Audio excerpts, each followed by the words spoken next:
Sugar rate అనేది పెరిగింది కదా, సో దాని గురించి ఏం చెప్తారు?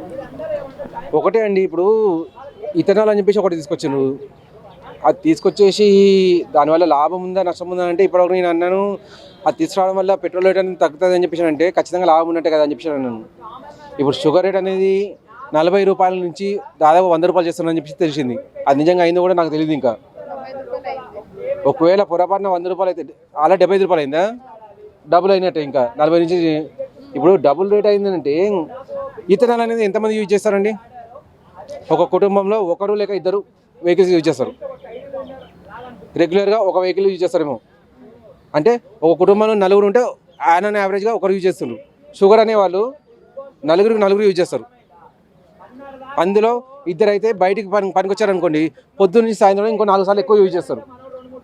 అంటే మనకు అక్కడ ఇథనాల్ అని చెప్పేసి రేట్ అనేది తక్కువ వస్తే ఇక్కడ షుగర్ వాళ్ళ అనేది రేట్ అనేది ఎక్కువ వస్తుంది. డబుల్ అయిపోయింది రేటు, 100% పెరిగింది ఆల్మోస్ట్. మనకు అక్కడ 20% తగ్గుతుందని చెప్పి అన్నారు. ఆ 20% తగ్గిందని చెప్పి నాకైతే ఇంతవరకు ఎక్కడ తెలియలేదు. మేబీ వేరే రాష్ట్రాల్లో ఏమైనా తగ్గిందేమో. ఒకవేళ 20% అక్కడ తగ్గితే ఇక్కడ 100% పెరిగింది అంటే ఇది నష్టం అన్నట్టు క్లియర్గా. ఇప్పుడు ఇథనాల్కు మనకు కావాల్సింది మెయిన్ చెరుకే. షుగర్ తయారు చేయాలన్నా కానీ మెయిన్ చెరుకే కావాలి. సో ఇథనాల్కి ఏదైతే చెరుకు యూజ్ చేస్తున్నారో ఆ చెరుకు అక్కడ దిగుబడి అనేది అంతే ఉందండి. యూసేజ్ అనేది మాత్రమే పెరిగింది ఇక్కడ ఇథనాల్ కోసం. అది పెరగడం వల్ల ఇక్కడ షుగర్ రేట్ అనేది పెరిగింది.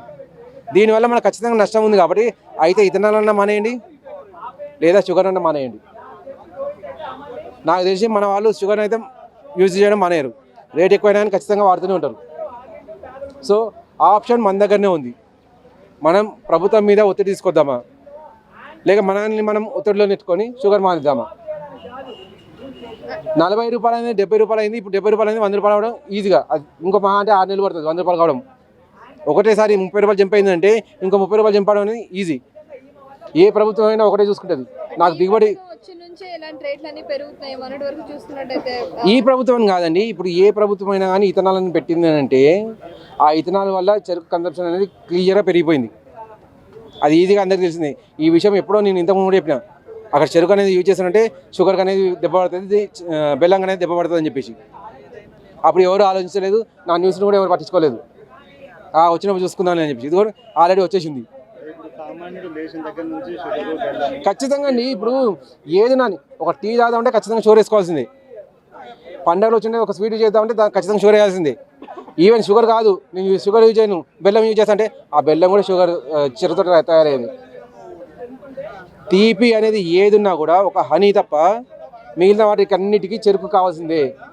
చెరుకు వద్దు, నేను చెరుకు వాడను, వేరే ఉండే నా దగ్గర వేరే దేశాల్లో ఇంకా వేరే యూజ్ చేస్తున్నారు. మన కందమూలాలు అంటారు చూడండి, కందమూలాలను కూడా షుగర్ తయారు చేస్తున్నారు. మన దగ్గరికి ఇంకా టెక్నాలజీ రాలేదు.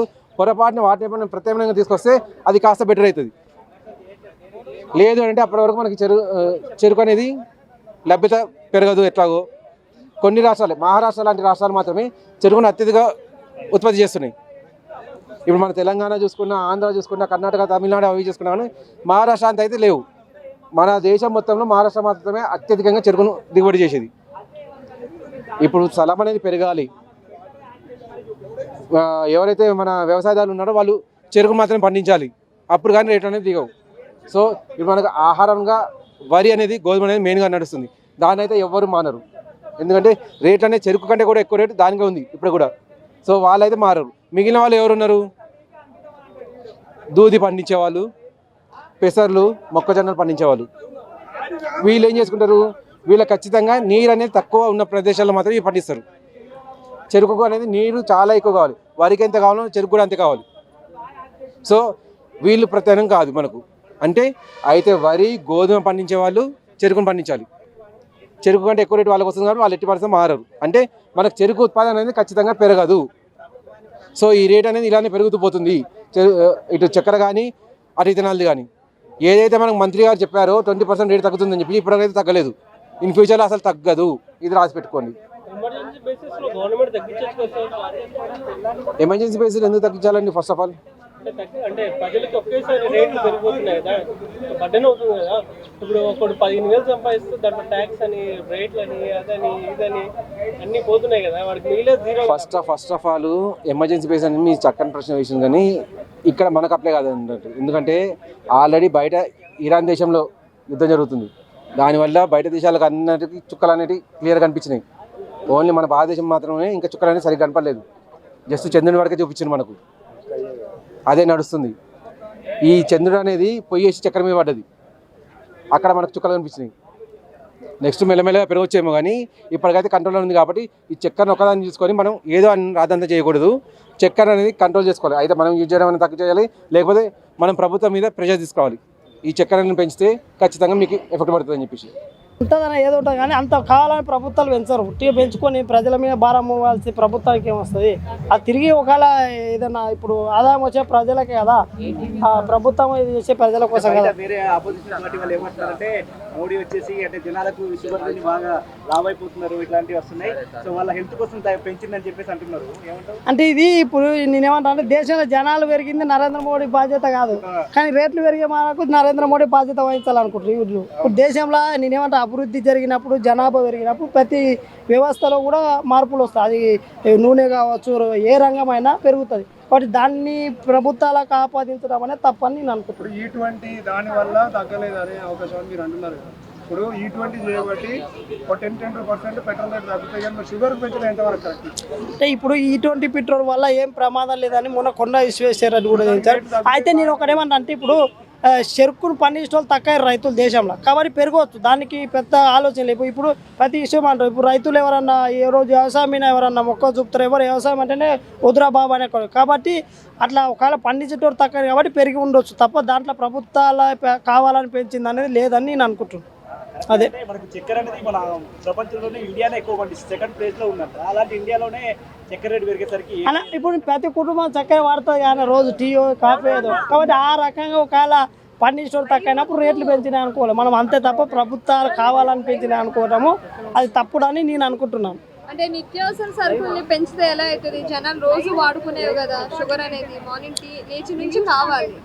అయితే ఇప్పుడు ఒక పాయింట్, ఇప్పుడు మనము సపోజ్ మీడియాలో పనిచేస్తే మనకు 20,000 శాలరీ వస్తుంది, ఒక 1 year అయితే మనకు 5,000 శాలరీ పెరుగుతాం. మనం దాని గురించి చెప్పాం, కానీ ఇది పెంచేటానికి మాత్రమే మనం తప్పు అనుకుంటాం. కానీ ప్రభుత్వాల మీద భారం వేసే తప్పని నేను అనుకుంటాను. ఎందుకంటే జనాభా పెరుగుతున్నది, ఇంకోటి చెరుకు పండించే రైతులు తక్కువ కాబట్టి పెరిగిందని నేను అనుకుంటాను. దాన్ని ఇంకా రకరకాల ఇప్పుడు ఈ పెట్రోల్కు దానికి వాడుకోవడం వల్ల ఒకవేళ తక్కువ ఉన్నాయి కాబట్టి రేట్లు పెంచింది తప్ప కావాలని పెంచలేదని నేను అనుకుంటున్నాను. ప్రభుత్వాలకు దీనికి సంబంధం ఉండదని నేను అనుకుంటున్నాను. నమస్తేనా. కేంద్రం రేట్లు బాదుడే బాదుడు, షుగర్ రేటు పెరిగింది, పెట్రోల్ రేటు పెరిగింది, మరి పెట్రోల్ కల్తీ పెరిగింది అంటున్నారు. ఏంది దీనికి అదేంది కంచెంది? అది మాత్రం వాస్తవేనా? ఇప్పుడు మన పెట్రోల్ రేటు పెరుగుతుంది, క్రూడ్ ఆయిల్ ఇన్పుట్ చేసుకొని యుద్ధాలు అవుతున్నాయి, ఎవరు డిస్ట్రిబ్యూషన్స్ లేరు, వేరే దేశాలతో డిస్ట్రిబ్యూషన్స్ ఆగిపోయినాయి మనకి. అంటే ఆగిపోయినాయి అంటే మొత్తం ఆగిపోలేదు, కొంచెం ఎంత ముందు వచ్చినంతలో లేదు. అది కాకుండా మన జనాభా 143 crores మన ఇండియాలో, చాలా పెద్ద దేశం మంది. ఇప్పుడు దాంతో బండ్లు గిట్ట మన అంతే, మన పెట్రోల్ డీజిల్ దీంతో నడవాలి, మన బండ్లైనా వారులైనా. గవర్నమెంట్ ఏం ప్లాన్ చేసిందంటే ఇథనాయిల్ అని ప్లాన్ చేసింది. ఇంతకుముందు ఎట్లా ఉండే ఇథనాయిల్ 100%, 95% పెట్రోల్ ఉంటే అందులో 5% ఇథనాయిల్, అది అయిపోయింది, అది వాడడం బంద్ చేసింది. తర్వాతకి ఏమైంది, ఇప్పుడు 50% యాడ్ చేసి ఇథనాయిల్. గవర్నమెంట్ ఏమవుతుందంటే ఇప్పుడు ఈ 50% 90% జరా లైవ్ నడుస్తుంది. 95% నుంచి 90% ఇథనాయిల్, 5% పెట్రోల్ డీజిల్ ఇట్లా తయారు చేస్తుంది. దీనివల్ల బాగా మనకు నష్టం ఏంటంటే, ఒకటి ఇథనాయిల్ తయారయ్యేది చక్కెరతోటి, గోధుమలతోటి, రైస్ తోటి కూడా తయారవుతుంది. మన కాడ లేదు, అదర్ కంట్రీస్లలో రైస్ తోటి గిట్ట ఇథనాయిల్ తయారు చేస్తారు. మళ్ళీ ఈ కార్న్స్ ఉంటాయి కదా, దాంట్లతో గిట్ట ఇథనాయిల్ తయారు చేస్తారు. ఈ పదార్థాల అన్నిటి రేట్లు పెరుగుతాయి. ఈ రేట్లు పెరగడం కాదు, మన తినే వస్తువు గిట్ట రేటు పెరుగుతుంది ఇథనాయిల్ వల్ల. ఇప్పుడు మన ఇంతకుముందు ఇథనాయిల్ తయారయ్యేది క్రూడ్ ఆయిల్ తోటి కదా, పెట్రోల్ తయారయ్యేది క్రూడ్ ఆయిల్ తోటి. ఇప్పుడు ఆ క్రూడ్ ఆయిల్ కాకుండా మన ఫుడ్ తోటి తయారు చేస్తారు ఇథనాయిల్. రైస్ అయినా కానీ, చక్కెర అయినా కానీ, కార్న్ అయినా కానీ దీంట్లోతో తయారు చేస్తారు ఇథనాయిల్. దానివల్ల మనకి ఎఫెక్ట్ అవుతుంది తప్ప ఏముండదు. రాబోయే కాలంలో చాలా ఇబ్బంది ఉంటుంది మనకి. ఇప్పుడే గవర్నమెంట్ ఏం చేయాలంటే ఇథనాయిల్ కానీ ఇలాంటివి కాకుండా మన దేశానికి ఒకసారి వాడటం మొదలుపెట్టిరు అనుకో, అది మళ్ళీ పోదు. ఒక్కసారి వాడటం మొదలుపెట్టి ఈడ దిగింది అనుకో, అది మళ్ళీ గవర్నమెంట్ ఇదే సింపుల్ ఉందని ఇదే చేస్తుంది. మనకి GST పెంచుతుంది, చక్కెర మీద GST రేట్లు పెంచుతుంది. దాంట్లో మీద చక్కెరనే కాదు, ఇప్పుడు మీకు చక్కెర అయిందని మీకు తెలుసు, కానీ రాబోయే కన్నా చక్కెర రేటు పెరుగుతుంది. అప్పుడు ఏం చేస్తారు, బియ్యం మీద పడతారు. బియ్యంకి రేట్ ఎట్లా పెరుగుతుంది? మనం తినేది బియ్యంతో తయారు చేస్తే ఎంతగానం అవుతుంది. ఒకవేళ ఇథనాయిల్ తయారు చేస్తే ఇంకా బియ్యం తినగలదా సామాన్లు వ్యక్తి ఇప్పుడు బియ్యం కొనుక్కోవాలంటేనే కిలో కొనుక్కోవాలంటేనే చాలా ఇబ్బందులు ఉంటారు సామాన్యులు. అలాంటిది దీంతో పెట్రోల్ చేసుకొని బండ్లు నడవాలంటే ఎంత రేటు పెరుగుతుంది? బియ్యం 100 పెరుగుతుంది, 200, 300 పెరిగినా కానీ తప్పలేదు, అప్పుడు తప్పదు. గవర్నమెంట్ ఇప్పటికైనా ఏం చేయాలంటే ఈ డీజిల్ వెహికల్స్ పెట్రోల్ వెహికల్స్ తగ్గించి మనకి సోర్స్ ఏముంది, మనకి సన్ నుంచి అయినా కానీ వాటర్ నుంచి అయినా కానీ విండ్ నుంచి అయినా చాలా సోర్స్ ఉంది ఎలక్ట్రికల్ వెహికల్స్. ఇలాంటి దాన్ని డెవలప్ చేయాలని నేను అనుకుంటున్నా. ఇలా చేస్తే ఇప్పుడు మంచిగానే ఉంటాం, ఒక 5 ఏళ్ళు మంచిగా ఉంటాం. 5 ఏళ్ళ మీద నెక్స్ట్ జనరేషన్ మంచిగా ఉంటుందని ఉండదు. ఎట్లా ఉంటుంది? రేట్లు అన్ని వీట పెరిగితే ఇప్పుడు ప్రొడక్ట్ తగ్గించే వాళ్ళు తగ్గిపోతారు, యూజ్ చేసే వాళ్ళు ఎక్కువవుతారు. ఇండియాలో పండించే వాళ్ళు తగ్గిపోతారు, యూజ్ తినే వాళ్ళు ఎక్కువవుతారు కదా. గవర్నమెంట్ ఎట్లా నడుపుతుంది? గవర్నమెంట్ ట్యాక్స్ తగ్గదు. ట్యాక్స్ తగ్గిస్తే ఏమవుతుంది అంటే గవర్నమెంట్ లాస్ అవుతుంది, గవర్నమెంట్ నడపలేము. వాళ్ళు ట్యాక్స్ తగ్గారు, సామాన్య వ్యక్తులు సామాన్యంగా వాడికి ఇప్పుడు దొరికేది కూడా దొరకదు. నిజం చెప్పాలంటే ఈ ఇథనాయిల్ మాత్రం వస్తే, ఇథనాయిల్ రాకూడదు, ఇండియాలో రాకూడదు. చిన్న చిన్న కంట్రీస్ వేరే కాడ నడుస్తుంది అంటారు, మన దగ్గర ఎందుకు రాదు? వేరే కంట్రీస్లో నడుస్తుంది కదా, అమెరికా, జపాన్, USA, చైనాలో ఇథనాయిల్ నడుస్తుంది కదా, వాళ్ళు నడపంగా మనం నడిపితే ఏమవుతుందని అంటారు. అరే వాళ్ళ దాంట్లో వాళ్ళు తిప్పి కొడితే మన సగం గిట్టు ఉంటారు రా నాయన. వాళ్ళకి ల్యాండ్ ఎక్కువ, పంటలు పంచేది ఎక్కువ, వాళ్ళు మిషనరీ వాడతారు. మనం మిషనరీ వాడం, మనం చేతులతోటే పని చేస్తాం. ఇప్పుడు సగటు వ్యక్తి ఒక పని చేయాలంటే పొద్దుముక్కులు పడుతుంది కదా. అదే అమెరికాలో వేరే కంట్రీస్లో అయితే ఒక వ్యక్తి 10 మందిని చేసేది 1 గంటలు చేస్తాడు మిషనరీతో. అక్కడ మ్యాన్ పవర్ ఉండదు, అంత మిషన్ పవర్ ఉంటుంది. దాని ద్వారా చాలా లాస్ అవుతుంది. నేనేమంటున్నా అంటే గవర్నమెంట్కి ఇప్పటికైనా కానీ ఇథనాయిల్ అనేది రాకుండా ఆపాలి.